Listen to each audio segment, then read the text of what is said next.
భయ్యా. హాయ్ రా శివ. ఏంటి ఏ సంగతులు చెప్పు నువ్వే.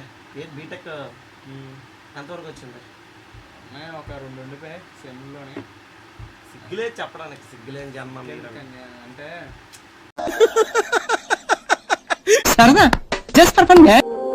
కష్టపడుతున్నాం మరి చదివిన నువ్వు బాగానే చదువుతావు కదరా. మరి ఏం చేస్తాం, ఆడుతూ పాడుతున్న వాళ్ళకి అయిపోతున్నాయి. సరే నేను ఆ చదవడం మానేసి వాళ్ళతో పాటు తిరిగేస్తాను. అవును నువ్వు అంటే బాగానే చదువుతున్నావు, కాకపోతే నువ్వు చదవడం మానేసి తిరిగితే వచ్చేస్తుందని నేను అన్నాను. అలాగని చదువుకుంటూ కూర్చుంటూ వస్తుందని నేను అన్నాను.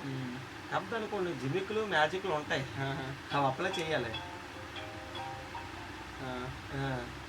మరి నువ్వు అంటే ఏ రకంగా నువ్వు ప్లాన్ చేసుకుంటున్నావు జనరల్గా నువ్వు చేయడానికి? నార్మల్గా అయితే డైలీ సార్ చెప్తారు కదా సిలబస్, ఇంటికి వచ్చి నార్మల్ ఒకసారి చూసుకోండి అని చెప్పిన తర్వాత అంతే, ఇంకేం చేయను. మళ్ళీ ఎగ్జామ్ ముందు ఒకసారి ప్రిపేర్ అవుతాను. యాక్చువల్గా నేను అంటే నీకోసం కాదు, నేను జనరల్గా చెప్తాను. నేను ఇంజనీరింగ్ చేసినప్పుడు ఎలాగంటే, ఇప్పుడు మనకి ప్యాటర్న్ వైజ్గా 15 క్వశ్చన్లు ఇస్తారు కదా, అందులో మనం 10 అటెంప్ట్ చేస్తే చాలు అలా ఉంటాయి కదా. సో నేను ఏంటంటే ఎక్కువ స్ట్రెయిన్ అవ్వకుండా మనకు 5 చాప్టర్లు చదవాల్సి వచ్చినప్పుడు, ఫర్ ఎగ్జాంపుల్ ఒక 10 చాప్టర్స్ చదవాలనుకో, 10లో నేను ఎన్ని అయితే రాయాలో అన్నీ ప్రిపేర్ అయ్యేవాడిని. అంటే 8 రాయాలి, 2 ఆప్షన్ కింద వదిలి వచ్చారంటే 8 లెసన్సే చదువుకెళ్ళేవాడిని. ఓకే. అండ్ ఇంకొకటి ఇందులో ట్విస్ట్ ఇంకోటి ఏంటంటే, ఈ 8 కూడా, ఈ 8 లెసన్స్ కూడా 8 లెసన్స్ చదివికెళ్ళేవాడిని, 2 లెసన్స్ వదిలేసేవాడిని, కష్టమైన 2 చాప్టర్స్ వదిలేసేవాడిని. ఈ 8 చాప్టర్స్లో కూడా నేను నాకు ఏదైతే ఈజీగా ఉంటుందో, అంటే టాపిక్ క్వశ్చన్ అని నేను అన్నాను, ఒక టాపిక్ మొత్తం చదువుకెళ్ళిపోయాను. ఈ 8 నాకు క్వశ్చన్ పేపర్తో సంబంధం లేదు. క్వశ్చన్ పేపర్తో సంబంధం లేకుండా నాకు వచ్చిన టాపిక్ ఆడిచ్చిన క్వశ్చన్ నెంబర్ వేసి ఆ క్వశ్చన్లోనే ఒక పార్ట్ ఉంటుంది. ఫర్ ఎగ్జాంపుల్ డిఫైన్ అని చెప్పి డిఫైన్ మెకానిజం అనేది ఇచ్చాడు అనుకో, మెకానిజం అని సైడ్ హెడ్డింగ్ పెట్టి అది రాసేస్తాను. నాకు వచ్చింది, పాస్ అయ్యాను కదా. అంటే ఇలా చాలామంది చేస్తారు. అంటే ఇప్పుడు నువ్వు అంటున్నావు కదా, జనరల్గా అలా ఆడుతూ పాడుతూ తిరిగిన వాళ్ళు కూడా పాస్ అవుతున్నారు. మ్యాక్సిమమ్ నువ్వు ఆడుతూ పాడుతూ తిరిగిన వాళ్ళు అడుగు, వాళ్ళు చేసేది ఇదే. ఏంటంటే వాళ్ళకి క్వశ్చన్తో సంబంధం లేదు, చాప్టర్లో ఏదో ఒక టాపిక్, వాళ్ళకి వచ్చిన టాపిక్ ఆడిచ్చిన క్వశ్చన్ని సైడ్ హెడ్డింగ్ పెట్టేసి అదే టాపిక్ రాసేస్తారు. కొంతమంది వదిలేస్తారు. అంటే జనరల్గా కొంతమంది మెయిన్ అటెంప్ట్ ఏంటంటే 30 మార్కులు 30 పేజీలు ఆన్సర్ షీట్ ఉంటుంది కదా, 30 పేజీలు నింపితే పేజీకి 1 మార్క్ వేసినా కూడా పాస్ అయిపోతారు. సార్లు అయ్యే చెప్తారు, ఎగ్జాక్ట్లీ. సార్లు కూడా మన కష్టం చూసి అట్లీస్ట్ పేజీకి 1 మార్క్ వేసుకుని వెళ్ళిపోయినా కూడా నింపేస్తారు. కొంతమంది ఏంటంటే బ్లాంక్ అయిపోతారు ఎగ్జామ్కి వెళ్ళగానే. నీలాంటి వాళ్ళు ఏంటంటే ఇప్పుడు బాగా చదివిన వాళ్ళు ఏమవుతుందంటే, అక్కడికి వెళ్ళి క్వశ్చన్స్ అన్నీ చూసేసరికి బ్లాంక్ అయిపోతారు. కాసేపు బ్లాంక్ అయిపోయి ఒక హాఫ్ అన్ అవర్ ఆలోచిస్తారు.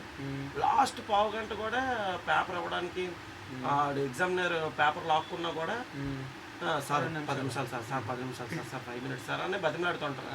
కానీ ఏమీ చదవనోడు నాకు ఏదో వస్తే అదే రాసి వచ్చేస్తారు అన్నోడు ఉంటాడు చూసా, ఆడికి సార్తో సంబంధం లేదు, క్లాస్తో సంబంధం లేదు, క్లాస్ వింటాడని గ్యారంటీ లేదు. ఏం చేస్తాడు, వెళ్తాడు, నాకు వచ్చింది ఇదే, నేను రాస్తాను, నిజాయితీగా ఉంటాను, ఆడి నిజాయితీ ఆడి చూపించుకుంటాడు తప్ప ఏంటి క్వశ్చన్లతో మాత్రం ఆడికి సంబంధం ఉండదు. అట్లాంటి వాళ్ళు ఏంటంటే అట్లీస్ట్ సార్ రే ఇది ఏదో రాశాడరా వేద్దాం అని చెప్పేసి ఒక్కొక్క మార్క్ వేసుకుని వెళ్ళి కూడా పాస్ అయిపోతాడు. అది ఏంటంటే ఇప్పుడు ఇంకోటి, ఇంజనీరింగ్లో పాస్ అవ్వడమే కష్టమా, లేకపోతే పాస్ అయితే చాలా మంచి పర్సంటేజ్ ఉండాలా, ఇలాంటి ఆలోచనలు ఉంటాయి కదా. కొంతమందికి పర్సంటేజ్ అని గించుకుంటారు. యాక్చువల్గా అయితే మా ఎక్స్పీరియన్సెస్తో పర్సంటేజ్లు ఉండాలి, అలాగని టాప్ పర్సంటేజ్లు అక్కర్లేదు. మనకి యావరేజ్గా ఒక 65-70% ఉన్నదనుకో సరిపోద్దా, మనం సస్టైన్ అవ్వగలుగుతాం. అంటే అలాగని 50 తెచ్చుకోకూడదు, 50% ఉండాలి, 55% ఉండాలి. అలాగని అన్నాం. కంపెనీస్ పర్సంటేజ్ కూడా వస్తాయా మనకి? డెఫినెట్గా నాట్ ఓన్లీ కంపెనీస్ రా. ఇప్పుడు మనం ఫస్ట్ క్లాస్ వచ్చాము అని చెప్పుకోవడానికి ఉండాలి కదా. ఇప్పుడు కొన్ని కంపెనీస్ ఉన్నాయి. ఎగ్జాంపుల్ ఇప్పుడు అంటే కంపెనీస్ ఎందుకు గవర్నమెంట్ జాబ్సే ఉన్నాయి అనుకుందాం. ఓకే. నీకు గవర్నమెంట్ జాబ్స్ నోటిఫికేషన్లో వాళ్ళు వేస్తారు కదా ఈ పర్సంటేజ్. ఎంత పర్సెంట్? సో ఆ పర్సంటేజ్ ఉండాలి కదా. నువ్వు అట్లీస్ట్ ఆ ఎగ్జామ్ రాయడానికి నువ్వు నీ దగ్గర అర్హత ఉండాలి కదా. ఆ అర్హతే నీ పర్సంటేజ్. ఇప్పుడు గవర్నమెంట్ జాబ్స్ ఏమైనా అప్లై చేసావు అనుకో, అప్లై చేసేటప్పుడు అక్కడ నీకు అర్హతే ఆ పర్సంటేజ్. నీకేంటంటే పర్సంటేజ్ ఉంది, కాలేజ్లో నేను తోపుని 90% ఉంది, లేదా ఆల్మోస్ట్ 99% ఉన్నదన్న అది డైరెక్ట్ స్ట్రైట్ అవే నీకు జాబ్ ఇవ్వడం. డెఫినెట్గా అక్కడికి వెళ్ళిన తర్వాత నీకు రిటర్న్ ఎగ్జామ్ ఉంటుంది, గ్రూప్ డిస్కషన్ ఉంటుంది, లేకపోతే ఏంటది ఇంటర్వ్యూ ఉంటుంది, ఇంటర్వ్యూ రౌండ్స్ ఉంటాయి. సో ఎవరికైనా కామన్ అది. 70 వచ్చినోడికైనా, 75 వచ్చినోడికైనా, 80 వచ్చినోడికి ఎవరికైనా కామన్. సో నేనేమంటున్నానంటే ఇంజనీరింగ్ లైఫ్లో మనకి ఒక పర్సంటేజ్ ప్లస్ పాస్ విత్ ఆ పర్సంటేజ్తో పాస్ అవ్వడం అనేది చాలా ఇంపార్టెంట్. దానికి మీరు ప్లాన్ చేసుకొని, ఇప్పుడు కొంతమంది ఈజీ వే కొంతమంది సెలెక్ట్ చేసుకుంటారు, కొంతమంది కష్టమైన వే సెలెక్ట్ చేసుకుంటారు. అండ్ ఇంకోటి నువ్వు గమనిస్తే ఏ గవర్నమెంట్ ఇంటర్వ్యూలో కూడా నీకు నీ బీటెక్లో నువ్వు చదివిన టాపిక్స్ ఏవి అడగదు. Not only government jobs, even private jobs కూడా నీ బీటెక్లో చదివిన టాపిక్స్ ఎక్కువే ఉండవు. అంటే అలా టచ్ చేస్తే వదులుతావు. ఫర్ ఎగ్జాంపుల్ నువ్వు మెకానికల్ ఇంజనీరింగ్ కదా చదువుకోవాలి, మెకానికల్ ఇంజనీరింగ్ నుంచి నువ్వు మెకానికల్ కంపెనీకే నువ్వు వెళ్ళావు అనుకో, అప్పుడు మ్యాథ్స్ నీ టాపిక్స్ ఉంటాయి. ఇప్పుడు జనరల్గా అందరూ ఏం చేస్తున్నారు, సాఫ్ట్వేర్ లేకపోతే ఐటీ అలాగా, లేకపోతే ఏదైనా ఆటోక్యాడో డిజైనింగో ఇలా అనమాట.